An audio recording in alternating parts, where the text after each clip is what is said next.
Hello everyone, good morning. आशा करता हूँ आप सब लोग बहुत अच्छे होंगे। मेरा नाम है संजय पटेल और आज हम शुरू करने जा रहे हैं क्लास 9th साइंस। तो जैसा कि पहला चैप्टर है हमारा मैटर इन अवर सराउंडिंग, तो आज हम देखने जा रहे हैं कि बेसिकली मैटर क्या होता है, किस तरीके से बनता है, क्या क्या उसके बेसिक कैरेक्टरिस्टिक्स होते हैं, किस तरीके से मैटर के पार्टिकल एक दूसरे के साथ इंटरेक्ट करते हैं या उनके क्या कैरेक्टरिस्टिक्स होते हैं, क्या कौन कौन से फैक्टर्स हैं जिससे कि स्टेट ऑफ मैटर को कन्वर्ट किया जा सकता है, स्टेट ऑफ मैटर होती क्या है, ठीक है। सॉलिड लिक्विड गैसेस के बारे में डिटेल में पढ़ेंगे।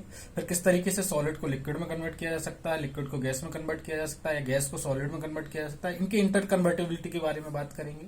उसके बाद हम देखेंगे एक बहुत आईएमपी फिनोमेना जो हम डेली लाइफ में देखते हैं, जिसे बोलते हैं हम क्या, इवेपोरेशन। इवेपोरेशन होता क्या है, क्यों होता है, कैसे होता है, इन सब चीजों के बारे में हम डिटेल में डिस्कस करने जाएंगे। फिर आपने देखा होगा कि एक मटके का पानी जो होता है वो ठंडा क्यों हो जाता है, जबकि बाल्टी में पानी रखते हैं तो ठंडा क्यों नहीं होता, या प्लास्टिक बोतल में अगर हम पानी रखते हैं तो प्लास्टिक बोतल का पानी ठंडा नहीं होता है, लेकिन मटके का पानी ठंडा हो जाता है। इन सब चीजों के बारे में देखेंगे और डिटेल में हम देखने जाएंगे कि क्या होता है मैटर। तो सबसे पहले तो देखते हैं अपन कि मैटर होता क्या है। हमारे मैटर इन अवर सराउंडिंग मतलब हमारे आसपास जो भी देखने को मिल रहा है, बॉल्स हैं या फिर हमारा फैन है, वाटर है, कोल्ड ड्रिंक्स है या चेयर है, बुक है, पेन है, कॉपी है, ये सारी चीजें क्या है हमारे आसपास देखने को मिल रही हैं।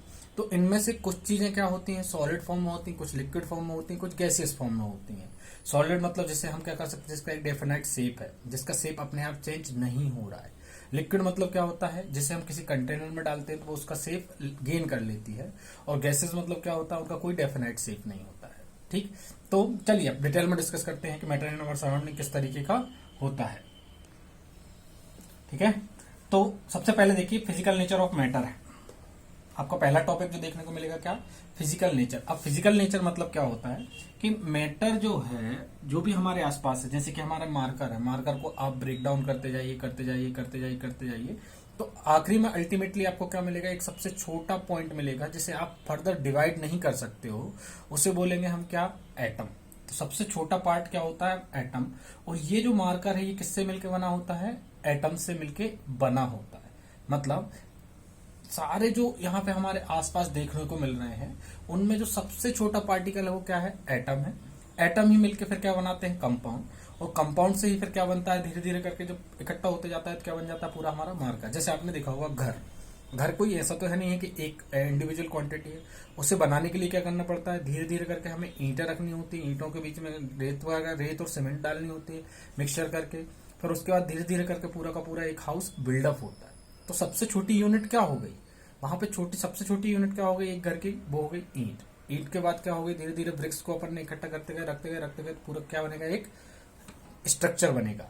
वैसे ही हमारे आसपास सराउंडिंग में जो भी स्ट्रक्चर्स हम देख रहे हैं, चाहे वो हमारा पेन हो, कॉपी हो, मार्कर हो, या फिर हमारा बैट हो, बॉल हो, गाड़ियां हो, या कुछ भी जो भी हमारे आसपास आप देख रहे हो, पेट्रोल हो, ऑयल हो, एयर हो, धुआं हो, सब किससे मिलके बनते हैं, एटम से। और जो एटम है वो बहुत छोटा होता है, सबसे छोटा होता है। क्या होता है, सबसे छोटी क्वांटिटी जो कि फर्दर डिवाइड ना हो, आगे चल के और डिवाइड ना किया जा सके, उसे बोलते हैं हम क्या, एटम। चलिए, तो सबसे पहले तो क्या बोलते हैं, हम पढ़ने जा रहे हैं, हेडिंग डालिए, कैरेक्टरिस्टिक्स ऑफ मैटर। क्या पढ़ने जा रहे हैं, characteristics of particles of matter. Characteristics of particles of matter.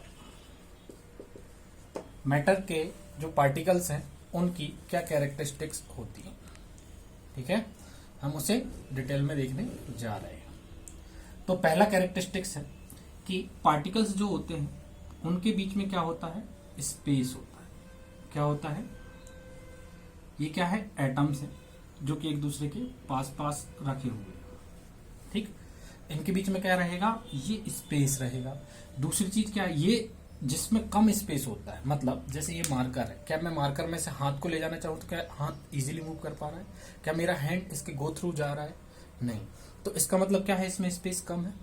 जैसे आप जब असेंबली लाइन में खड़े होते हो, तो असेंबली लाइन में अगर आप पास पास खड़े हो जाओ तो क्या कोई इसमें से पास कर पाएगा, पॉसिबल नहीं है। अगर सोचिए असेंबली लाइन जिस तरीके से खड़े होते हैं उसमें से बीच में से कोई पास कर जा रहा है, मतलब आप में स्पेस ज्यादा है। और आपको पूरा खुला छोड़ दिया गया है पूरे ग्राउंड में, तो ग्राउंड में खुला छोड़ देने से क्या होगा, आपके बीच की स्पेस क्या हो जाएगी, बहुत ज्यादा हो जाएगी, उसमें से कोई भी इजीली पास कर जाएगा। तो यही 3 स्टेट ऑफ मैटर बनती है यहाँ से, सॉलिड, लिक्विड एंड गैसेज। तो सॉलिड्स में जो स्पेस होता है वो क्या होता है, बहुत कम होता है, और लिक्विड्स में क्या हो जाता है, स्पेस थोड़ा सा, और वहीं हम गैसेज में देखते हैं तो गैसेज में ये स्पेस क्या हो जाता है, बहुत ज्यादा हो जाता है। तो पहला क्या है, पार्टिकल्स ऑफ मैटर है स्पेस बिटवीन देम। तो उसमें भी अपन क्या देखेंगे कि सॉलिड्स में स्पेस क्या है, बहुत कम होता है, लिक्विड्स में ये स्पेस थोड़ा सा बढ़ जाता है, ठीक है, और गैसियस में ये स्पेस, गैसियस स्टेट में जाने पे ये स्पेस क्या हो जाता है, बहुत ज्यादा हो जाता है। तो ये क्या है, सॉलिड, लिक्विड एंड गैसेस के पार्टिकल्स का एक अरेंजमेंट देखने को मिल रहा है आपको। मतलब सॉलिड में क्या है, स्पेस बहुत कम है, मिनिमम स्पेस है। लिक्विड्स में स्पेस क्या हो गया, थोड़ा सा बढ़ गया, जैसे पानी में हाथ डाल के अगर आप रोटेट करोगे तो उसमें आपका पानी इजीली पास हो जाता है।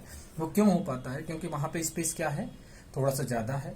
और गैसियस स्टेट में स्पेस क्या हो जाता है, बहुत ज्यादा हो जाता है। क्यों हो जाता है ज्यादा, क्योंकि वहां पे ये पार्टिकल्स इजीली मूव कर पाते हैं, इसलिए गैस के पार्टिकल्स जो हैं वो क्या हो जाते हैं, इजीली एक जगह से दूसरी जगह मूव कर पाते हैं। इसलिए आपको देखना होगा, दूसरा क्या बोल रहा है, particles of matter continuously moving. Continuously moving मतलब समझ लेते हैं कि particles of matter continuously moving का मतलब क्या है।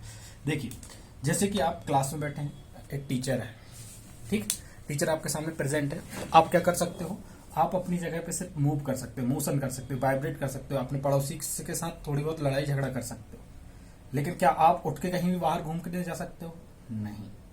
तो जब क्लास में आपका टीचर प्रेजेंट है तो आप किस पे हो, सॉलिड स्टेट में। सॉलिड स्टेट में मतलब सिर्फ आप अपने पार्टिकल के आप अपने आसपास क्या कर सकते हो, सिर्फ वाइब्रेशनल मोशन कर सकते हो, ठीक है। ऐसा नहीं है कि ये पार्टिकल उठ के पूरा घूमने चला जाए, कि ग्राउंड में घूमने जा रहे हैं या फिर कहीं पे भी घूमने जा रहे हैं। तो वो क्या है, जब क्लास में आपके टीचर प्रेजेंट है तो आप किस स्टेट में हो, सॉलिड स्टेट में प्रेजेंट हो, ठीक। अब टीचर क्लास के बाहर चला गया तो आपके ऊपर से क्या हट गया, अट्रैक्शन का फोर्स हट गया। अट्रैक्शन का फोर्स हट गया मतलब अब क्लास टीचर बाहर चला गया। आप अपनी बाउंड्री के अंदर, मतलब क्लासरूम के अंदर, एक बेंच से दूसरी बेंच घूमने भी जा सकते हो, एक से दूसरे से कॉपी भी ले सकते हो, पेन भी ले सकते हो। तो ये स्टेट कहलाती है कौन सी स्टेट, लिक्विड स्टेट, जिसमें आपका स्पेस क्या हो जाता है, इंक्रीज हो जाता है, ठीक। अब थर्ड बात आती है, जब अपना क्या हो गया, टीचर क्लास के बाहर चला गया और स्कूल में कोई टीचर ही नहीं, तो अब आप किसी दूसरी क्लास में भी जा सकते हो, प्लस कहीं पे भी मूव कर सकते हो रैंडमली, आपके ऊपर कोई फोर्स नहीं लगा हुआ है। तो उस स्टेट को बोलेंगे कौन सी स्टेट, गैसियस स्टेट। कौन सी स्टेट है ये, गैसियस स्टेट, ये liquid state, solid, liquid and gaseous state. 3 types of state are there. Matter की 2 और होती हैं, बोस-आइंस्टाइन एंड प्लाज्मा स्टेट। वो अभी आपको बिल्कुल भी समझ में नहीं आएंगे, तो मैं कोशिश भी नहीं करूंगा उसे समझाने की। तो सॉलिड स्टेट मतलब जिसमें पार्टिकल्स क्या है, पास पास है, उसमें जो पार्टिकल्स का मोशन हो रहा है वो कैसा हो रहा है, सिर्फ वाइब्रेशनल मोशन हो रहा है, अपनी जगह पे सिर्फ क्या हो सकते हैं, वाइब्रेट हो सकते हैं, कहीं पे भी रैंडमली मूवमेंट नहीं कर सकते हैं ये पार्टिकल्स। तो उसे बोलेंगे क्या, सॉलिड स्टेट। लिक्विड स्टेट में क्या हो रहा है, पार्टिकल्स के बीच में स्पेस थोड़ा ज्यादा है, पार्टिकल्स इजीली अपनी boundary, with in the boundary क्या हो सकते हैं, मोशन कर सकते हैं, ठीक है। और इनके ऊपर फोर्स क्या है, थोड़ा सा कम है। यहाँ पे फोर्स ऑफ अट्रैक्शन क्या है, ज्यादा है। क्लास टीचर खड़ा है तो टीचर के सामने फोर्स क्या लग रहा है, ज्यादा लग रहा है, आप किसी फोर्स के कारण ही बैठे हुए हो वहां पे, तो उसे क्या बोलेंगे अपन, सॉलिड स्टेट पे है। लिक्विड स्टेट मतलब वहां पे फोर्स क्या हो गया, थोड़ा सा कम हो गया, इस कारण से आप किसमें आ गए, लिक्विड स्टेट में। अब आप रैंडमली क्या कर सकते हो, मोशन कर सकते हो। गैसियस स्टेट में पार्टिकल्स के बीच में स्पेस बहुत ज्यादा होता है, स्पेस क्या होता है, बहुत ज्यादा होता है, प्लस पार्टिकल्स इजीली कहीं पे भी मूव कर सकते हैं विद इन द बाउंड्री, ठीक। या फिर जिसमें यहाँ से जो हमारे आसपास जो ऑक्सीजन है, ऐसा तो है नहीं है कि हम कहीं से पकड़ पकड़ के लाते हैं, इजीली मूव होती है, हवा चलती है तो इजीली चल जाती है, क्योंकि उसके पार्टिकल्स के बीच में क्या होता है, फोर्स बहुत ही कम है। अब कोई टीचर ही नहीं है स्कूल में तो फोर्स क्या हो गया, नेग्लिजिबल। तो पार्टिकल्स क्या कर सकते हैं, इजीली मोशन कर सकते हैं। तो ये 3 टाइप के हमारे क्या थे, मैटर थे, और इन 3 टाइप के मैटर के बीच में 3 प्रॉपर्टीज थी। पहला क्या था, particles of matter have space between them. Space सबसे मैक्सिमम किस में होगा, गैसियस स्टेट में स्पेस क्या होगा, ज्यादा होगा, लिक्विड में कम, और सॉलिड में सबसे कम। दूसरी प्रॉपर्टी क्या हो रही है, particles of matter are continuously moving. Continuously moving मतलब वो अपनी जगह से क्या करेंगे, मूव करेंगे। सबसे ज्यादा किसके पार्टिकल मूव कर सकते हैं, गैसियस स्टेट के, क्योंकि गैस में बहुत कम फोर्स है। तो मैक्सिमम जो मूवमेंट होगा वो किसके अंदर होगा, गैसियस स्टेट में, उसके बाद लिक्विड स्टेट में, उसके बाद सॉलिड स्टेट में। ठीक है। तीसरा हमारा क्या बोल रहे, तीसरी property, particles of matter attract each other, मतलब इनके बीच में क्या लग रहा है, फोर्स ऑफ अट्रैक्शन लग रहा है। सबसे ज्यादा फोर्स ऑफ अट्रैक्शन कहां पे लगेगा, सॉलिड स्टेट में, तभी पार्टिकल्स पास पास बैठे। अगर यहाँ पे फोर्स ऑफ अट्रैक्शन नहीं होता तो क्या पार्टिकल्स पास पास बैठते, नहीं, वो इजीली अपने मूव करते। तो सबसे ज्यादा फोर्स ऑफ अट्रैक्शन कहां पे लगता है, सॉलिड स्टेट में, उसके बाद लिक्विड स्टेट में, और सबसे कम कहां पे, गैसियस स्टेट में।